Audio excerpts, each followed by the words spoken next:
আসসালামু আলাইকুম। কোটা নিয়ে সর্বোচ্চ আদালতের রায় পর্যন্ত আন্দোলনকারীদের অপেক্ষার আহ্বান জানিয়েছেন প্রধানমন্ত্রী শেখ হাসিনা। তিনি বলেন, আদালতের শিক্ষার্থীরা ন্যায় বিচার পাবে।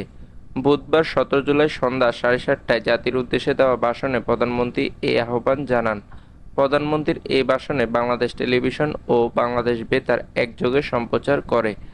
ভাষণে কোটা নিয়ে আন্দোলনকারীদের ধৈর্য ধারণ করতে আহ্বান জানান প্রধানমন্ত্রী। তিনি বলেন, সরকার হাইকোর্টের রায়ের বিরুদ্ধে আদালতে আবেদন করেছে। এখানে আইনি প্রক্রিয়ার মাধ্যমে সমস্যা সমাধানের সুযোগ আছে। আমার বিশ্বাস, আমাদের শিক্ষার্থীরা আদালত থেকে ন্যায় বিচার পাবে। এমন অবস্থায় রাস্তায় আন্দোলন করে দুষ্কৃতিকারীদের সুযোগ করে দেবেন না। বুধবার 17 জুলাই সন্ধ্যা 7:30টায় জাতির উদ্দেশ্যে দেওয়া ভাষণে প্রধানমন্ত্রী শেখ হাসিনা এসব কথা বলেন। প্রধানমন্ত্রীর এই ভাষণ বাংলাদেশ টেলিভিশন ও বাংলাদেশ বেতার একযোগে সম্প্রচার করে। শেখ হাসিনা বলেন, কোটা সংস্কার আন্দোলনে ঢুকে যারা হত্যাকাণ্ড, লুটপাট ও নাশকতা চালিয়েছে তাদের শাস্তির মুখোমুখি করা হবে।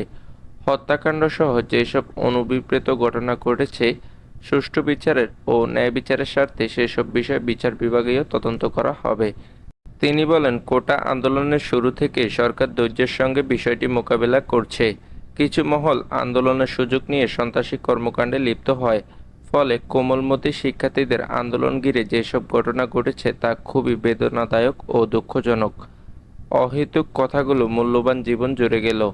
আপনজন হারানোর বেদনা যে কত কষ্টের তা আমার থেকে আর কে বেশি জানে। উল্লেখ্য, দেশজুড়ে শিক্ষার্থীদের তুমুল আন্দোলনের মুখে 2018 সালের 4 অক্টোবরে সরকারি চাকরিতে নারী কোটা 10%, মুক্তিযোদ্ধা কোটা 30% এবং জেলা কোটা 10% বাতিল করে পরিপত্র জারি করে সরকার। সেখানে বলা হয়েছিল, নবম থেকে 13তম গ্রেডের পদে সরাসরি নিয়োগের ক্ষেত্রে মেধার ভিত্তিতে নিয়োগ দিতে হবে। ওইসব গ্রেডের পদে সরাসরি নিয়োগ বিদ্যমান কোটা বাতিল করা হলো। এই পরিপত্র চ্যালেঞ্জে রিট করে মুক্তিযোদ্ধার সন্তান ও প্রজন্ম কমান্ডো কাউন্সিলের সভাপতি ওহিদুল ইসলাম সহ 7 শিক্ষার্থী। এর পরিপ্রেক্ষিতে গত 5 জুন 2018 সালে জারিকৃত পরিপত্রটিকে অবৈধ বলে ঘোষণা করে হাইকোর্ট। এরপর থেকেই সারা দেশের বিভিন্ন বিশ্ববিদ্যালয়ের শিক্ষার্থীরা ফুঁসে ওঠেন। কোটা পুনর্বহালের প্রতিবাদে নানা স্থানে বিক্ষোভ করেন কোটা বিরোধীরা। দাবি ছাড়াও বিক্ষোভ হয় জাবি, জবি, রাবি, 7 কলেজ সহ দেশের সুনামধন্য বিভিন্ন কলেজে। এর মধ্যে গত মঙ্গলবার দিনব্যাপী রাজধানী সহ দেশের বিভিন্ন স্থানে, বিশেষ করে শিক্ষা প্রতিষ্ঠানগুলোতে রক্তক্ষয়ী সংঘর্ষ ও হামলার ঘটনা ঘটে। এতে অন্তত 6 জন নিহত হন। নিহতদের মধ্যে চট্টগ্রামে 3 জন, ঢাকায় 2 জন ও রংপুরে 1 জন রয়েছেন।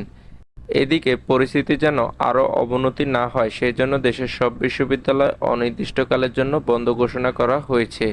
মঙ্গলবার রাতে দেশের সব বিশ্ববিদ্যালয়ের শিক্ষাক্রম পরবর্তী নির্দেশ না দেওয়া পর্যন্ত বন্ধ রাখার নির্দেশনা দিতে উপাচার্যদের চিঠি দেয় বিশ্ববিদ্যালয় মঞ্জুরি কমিশন ইউজিসি।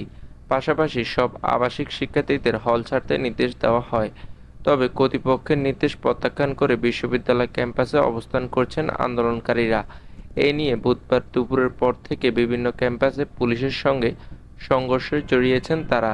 এতে বিভিন্ন ক্যাম্পাসে অনেকে আহত হয়েছেন।